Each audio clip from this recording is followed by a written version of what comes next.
fellow parliamentarians, ladies and gentlemen.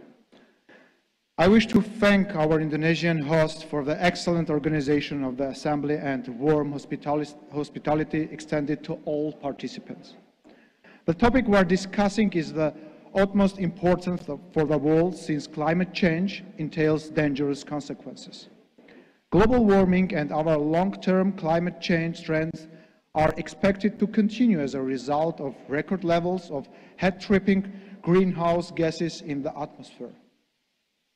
As stated in the outcome document of a parliamentary meeting on the occasion of COP26, the global temperature is expected to reach or exceed 1.5 Celsius of warming by 2040, and may trigger irreversible damage to our planet and engage biodiversity. Climate change, with its negative impact on human life, the environment and economic development, is among the main challenges facing humankind. This is especially true for Armenia as landlocked mountainous country. Although as a country Armenia is making only a small contribution to greenhouse gas emission, the country is taking active measures such as the ratification of Paris Agreement in February 2017 to reduce carbon emissions, thereby contributing to the international community's effort to address climate changes. On April 22, 2021, the government approved Armenia's national determined contribution for a 10-year implementation period, setting a new unconditional mitigation target of 40% reduction below 1990s emissions level to be achieved in 2030. For the first time, Armenia adopted its national adaptation plan of action on climate changes aimed at supporting and improving synergies and coordination between and across sectoral initiatives. Armenia approved its NDC for a 10-year implementation period 2021-2030 to the Paris Agreement, setting a new unconditional mitigation target of 40% reduction below 1990 emissions levels to be achieved in 2040 and increasing its territories covered by forest by 12.9%.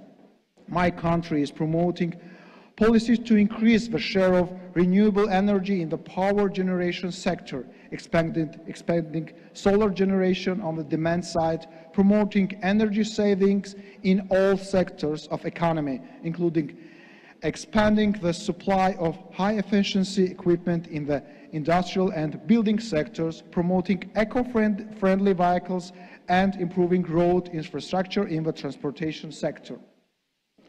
As we rebuild from the pandemic, additional significant efforts will be needed to promote green recovery and ensure further carbon emission reduction. This will require a concrete effort across all sectors of economy and society, and primarily in the energy sector as the largest emitter of greenhouse gases. Relevant legislative and regulatory reforms are underway. The most recently adopted energy sector development strategic program aimed at increasing the share of solar energy generation in total to at least 50% by 2030. Armenia aims to double the country's share of renewable in energy generation by 2030 on the path to achieve climate neutrality in the second half of this century. According to the Republic of Armenia Energy Sector Development Strategic Program, the Armenian government plans to increase the share of solar energy generation in total to at least 50%. To this end, several legislative and regulatory reforms have been implemented in the recent years. Colleagues, as a part of climate commitments, Armenia has initiated a number of solar energy projects as a way to introduce cost-effective renewable energy sources in the country in line with its vision to foster low-carbon generation and develop renewables.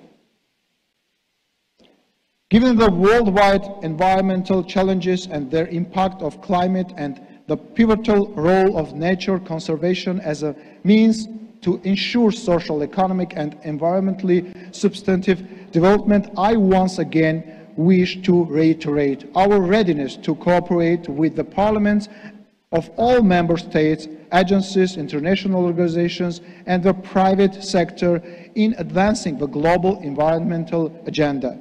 Parliaments are responsible for ensuring the implementation of conventions and agreements, as well as national legislation, including and especially on environmental issues. And I would like to state that our National Assembly is duly overseeing these processes.